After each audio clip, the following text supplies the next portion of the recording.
Serangan Amerika Serikat dan Israel ke Iran menewaskan pemimpin tertinggi mereka, Ayatollah Ali Khamenei, serta sejumlah pejabat tinggi Iran dalam serangan pada hari Sabtu. Akankah serangan ini akan semakin meluas, serta apa dampak bagi geopolitik global, serta Indonesia? Dan untuk membahasnya sudah bersama kami dari luar studio, Guru Besar Bidang Geopolitik Timur Tengah UGM, Siti Mutia Setiawati. Assalamualaikum, selamat sore Ibu Siti. Waalaikumsalam, selamat sore Mas Bram. Baik, terima kasih sudah berkenan bergabung Ibu. Jadi sebetulnya mungkin banyak pertanyaan dari awam misalkan seperti saya. Ketika negosiasi nuklir masih dilancarkan, belum mencapai kesepakatan, tapi mengapa kemudian serangan dilakukan? Apa yang bisa kita hubungkan dari dua dots itu Ibu? Ya itu kalau saya sebagai pengamat tidak heran ya. Itu yang kesepakatan itu selalu dilanggar oleh Israel maupun Amerika. Sekarang ini kan kesepakatan itu seperti tidak mengikat begitu. Jadi kalau saya melihat dari kecenderungan itu, melihat bahwa perundingan yang dilakukan di Jenewa untuk membicarakan atau membahas masalah nuklir Iran itu hanya buying time istilahnya ya, Oke. untuk memperpanjang waktu, mempersiapkan serangan preemptive strike kepada Iran sambil berunding. Jadi seperti mengalihkan perhatian Iran terhadap perundingan itu, karena lewat Menlunya Abbas Araghchi itu kan juga melihat bahwa perundingan itu mengalami kemajuan begitu ya. Jadi Iran sendiri kan jadi lengah gitu. Nah, jadi di tengah perundingan kemudian dilakukan serangan gitu. Oke. Sama dengan Israel kalau melanggar gencatan senjata begitu Mas. Jadi Oke, itu buying time Oke, kalau dengan Amerika ya. dengan logika buying time artinya bukankah seharusnya Teheran dan Iran bisa membaca pola itu begitu? Ataukah memang sebetulnya ada yang berbeda dari sepanjang proses yang kita bisa perhatikan, Ibu? Ya, kalau Iran sendiri sebetulnya sejak kan serangannya Sabtu ya, Ya, sejak hari Kamis itu mereka sudah was-was bahwa ada kemungkinan akan ada serangan dari Amerika dan Israel begitu. Tetapi ya itu semua ya kan tidak diketahui ya, kemungkinan bagaimana intelijennya saya tidak tahu, tetapi saya yakin Iran itu juga tidak mempersiapkan dengan bahwa akan secepat itu serangan Amerika yang diberi kode singa mengaum atau lions roar itu ya, itu tidak disangka. Jadi ini memang tujuan dari Donald Trump itu ingin menggulingkan Ali Khamenei, mengganti dengan rezimnya. Dengan rezim itu sebetulnya ini kan sudah dilakukan di awal tahun ini gitu ya, bahwa Amerika Serikat itu membantu demonstrasi-demonstrasi di Iran, yaitu lewat anaknya Shah Reza Pahlavi, penguasa lama yang sangat dekat dengan Amerika, supaya melakukan demonstrasi memberontak dan kalau bisa itu menggulingkan Khamenei dari dalam, tetapi ternyata itu tidak berhasil kan begitu. baik. Jadi karena tidak berhasil, kemudian ya itu Amerika tidak bisa menunggu lama, karena memang tujuannya adalah untuk mentargetkan pos-pos militer Iran dan membunuh Ali Khamenei yang Oke. sebetulnya sebelumnya itu para pemimpin Garda Revolusi Islam Iran sudah banyak yang dibunuh juga, baik di Irak maupun di dalam Baik. negeri Iran sendiri. Oke, Bu Siti, saya ingin gambaran atau analisa Anda. Jadi apa yang bisa kita bayangkan ketika Khamenei tewas, apakah kemudian sistemnya masih akan sama, rezimnya yang berubah, atau kemudian secara sistem akan berubah? Kita bisa membayangkan jangan-jangan monarki dan keluarga Reza Pahlavi akan bisa kembali begitu, Bu. Apa yang bisa kita bayangkan? Ya, kalau tujuan Amerika Serikat dalam menyerang Iran ini memang akan mengganti rezim Ali Khamenei, yang itu sudah lama rezim ini kan tidak bisa bekerja sama dengan Amerika ya. Susah bekerja sama, perundingan-perundingan semua gagal ya. Jadi sudah banyak perundingan gagal, dan sebetulnya kita juga pernah melakukan menengahi supaya Iran dan Amerika Serikat itu bisa melakukan rekonsiliasi, tetapi terus gagal. dan kemudian di bawah Donald Trump semakin karena dia ingin menunjukkan bahwa Amerika itu kuat, dia kan cita-citanya adalah make the American Great Again. US great again gitu ya. Jadi itu saatnya untuk menunjukkan bahwa Amerika Serikat itu super power. Lah ini Khomeini harus digulingkan, dan dia kalau sudah berhasil membunuh Khomeini dan jajaran petinggi Iran, kayaknya akan mudah kemudian menggantikan rezim ini gitu. Mhm. Yang kita bayangkan kemungkinan Shahreza kan anaknya ya itu yang dibantu Amerika untuk melakukan demo itu anaknya Shahreza Pahlavi, dan kemungkinan kalau dengan bantuan Amerika biasanya Amerika Serikat itu perilakunya seperti itu, seperti di Irak dia kan juga dia juga menggulingkan Menggulingkan Saddam Saddam Hussein. Hussein terus mengganti rezimnya dengan sesuai Oke, dengan rezim dia. baik. Di Afghanistan menduduki kemudian menggantikan rezim Taliban kan begitu. Oke, Ya Bu akan Siti. akan ada pergantian seperti itu setelah ini Baik, kalau menurut ini saya, saya dan setelah tertarik. Anda itu sudah Irak menyebutkan diduduki ya. soal Saddam Hussein dan juga Irak, banyak yang kemudian juga mencoba Iran maksud membandingkan, saya. mencoba membandingkan antara apa yang terjadi pada Saddam di Irak dan Khomeini di Iran.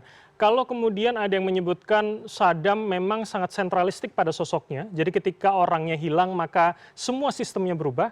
Tapi bagaimana dengan Iran? Bukankah kemudian secara institusional Republik Islam lebih kuat secara struktur, bahwa garda revolusi juga masih memegang cukup banyak simpul-simpul begitu, Ibu?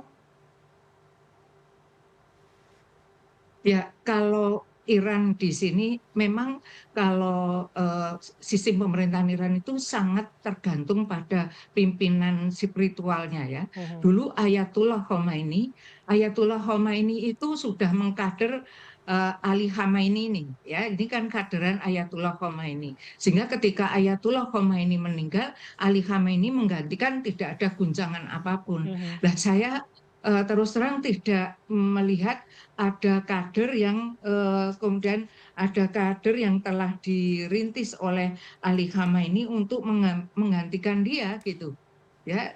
Mungkin beberapa sudah dibunuh oleh Amerika ya, seperti Qasem Soleimani itu adalah seperti kader Ali Khamenei, tetapi kan dia juga dibunuh oleh Amerika Mhm. di Irak ya, pas kunjungan ke Irak kemudian dibunuh. Banyak kader-kader Garda Revolusi Islam Iran, maaf saya lupa nama-namanya, Iya, iya. yaitu banyak dibunuh oleh Amerika Baik, gitu. Lah ini yang saya khawatirkan adalah ini kok tidak ada kaderisasi untuk pengganti Ali Khamenei. baik. Tetapi saya yakin bahwa Abbas Araghchi sebagai Menlu itu seperti bisa mengendalikan ya. Ini kan sistem pemerintahan Iran itu kan namanya Vilayat al-Faqih. Memang dia republik, tetapi republik ini sangat tergantung pada pimpinan spiritualnya yang disebut mullah itu Baik. gitu ya. Jadi dengan tidak adanya Ali Khamenei, saya terus terang belum tahu siapa penggantinya, Mas. Oke, Ya, belum ada kok belum sosok yang ada bisa, ya sosok yang menyatukan begitu atau didengar dikader semua. oleh Mhm. ya Oke, ya Bu Siti, ya. ini menarik. Ketika konflik berkecamuk, Indonesia juga turut mengambil peran. Pemerintah mengatakan menginginkan Yes. Indonesia bisa menjadi mediator dan siap berangkat ke Teheran begitu. Seberapa rasional ini dilakukan, mengingat kita juga berada pada BOP yang kemudian tentu inisiatornya adalah Amerika. Bagaimana kita bisa membaca ini semua, Ibu? Ya, yang pertama kalau Indonesia mau menjadi penengah ya, salah satu syarat penengah itu atau mediator itu harus bisa diterima kedua belah pihak, Mhm. ya kan? Mungkin karena kita sudah bergabung di BOP, kemudian Amerika Serikat tidak keberatan, Israel tidak keberatan, tapi Iran kemungkinan keberatan kalau kita jadi penengah. Itu yang pertama, karena syaratnya harus diterima ya netral. Indonesia tidak mungkin bisa netral karena kita sudah bergabung di dalam BOP dan itu akan dikendalikan oleh Amerika Serikat dan Israel gitu. Jadi kita tidak bisa bersikap netral. Berikutnya, kita menjadi penengah itu bagaimana mungkin, Mas? Karena yang sedang berunding di Jenewa saat ini antara Amerika dengan Iran itu kan penengahnya Oman, Mhm. itu saja gagal Oke. ya. Jadi penengahnya Oman itu kan negara Timur Tengah, tetangganya Iran gitu ya. Juga banyak komunitas Syiah di sana gitu ya. Itu saja gagal. Lah saya apa ya, pesimis kalau Indonesia bisa menjadi penengah itu. Oke, belum terbayangkan paling tidak begitu ya. Ibu, saya ingin terakhir, Ya, tapi ini ya, ingin kita lihat lebih lebih luas cakupannya ya. begitu. Ketika memang jika kita membayangkan bahwa nanti rezim yang baru akan lebih pro dengan Amerika, apakah kemudian Israel akan lebih mudah pula menguasai Gaza, tepi barat? Apakah memang benar apa yang disebutkan beberapa pihak akan sulit membayangkan punya counterpart yang setara dalam militer begitu bagi Israel?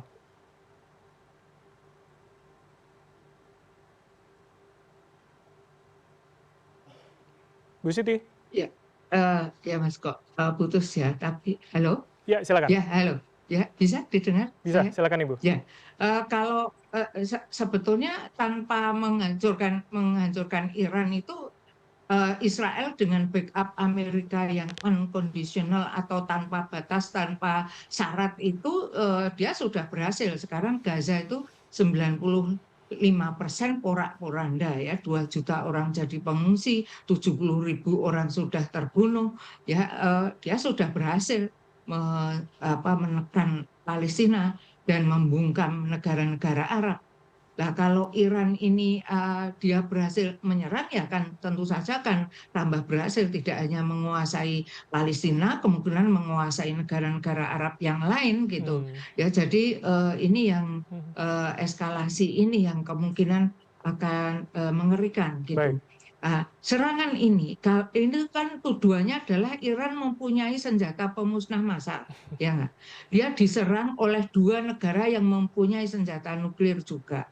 Saya yakin kalau memang Iran itu mempunyai senjata pemusnah massal, ya gunakan aja sekarang. Mhm. Kalau orang Jawa bilang kan eh, piji tibeh ya, mati siji mati kabeh, itu kalau orang sudah kepepet itu dia akan menggunakan segala cara seperti dulu kamikaze menggunakan pesawat bunuh diri untuk menyerang Pearl Pearl Harbor. Harbor Mhm. gitu. Ya, Baik. jadi itu akan kemungkinan terjadi. Tapi kalau dia tidak menggunakan tidak ada senjata pemusnah massal digunakan, berarti Iran memang tidak punya. Sehingga alasan Israel dan Amerika menyerang Iran itu karena masalah senjata nuklir yang Iran tidak mau terbuka, itu hanya tuduhan saja Baik. dan tidak Oke. berdasarkan fakta gitu. Oke, baik. Ini artinya waktu yang bisa menjawab apakah memang ini tuduhan atau memang Iya, ada atau tidak yang iya, disebutkan sebagai iya. pembunuh massal. Terima kasih atas waktu dan juga insight dari Anda. Ibu Sama-sama Siti Mas Mutia Bram. Setiawati, Guru Besar Bidang Geopolitik Timur Tengah UGM telah bergabung sama kami. Selamat sore. Sehat selalu, Ibu. Selamat sore Mas Bram.